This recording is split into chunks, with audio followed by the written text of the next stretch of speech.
राहतो अधुमापुरा उधळूनी भंडारा ज्ञान गंगेची अमृतधारा रेशमी फेटा रेशमी फेटा रेशमी फेटा मस्तकी त्याला सोन्याची किनार दिसे रूप मनोहर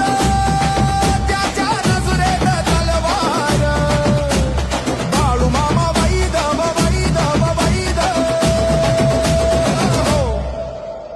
त्याने मेंढ्या केल्या पैद व पैद व पैद हा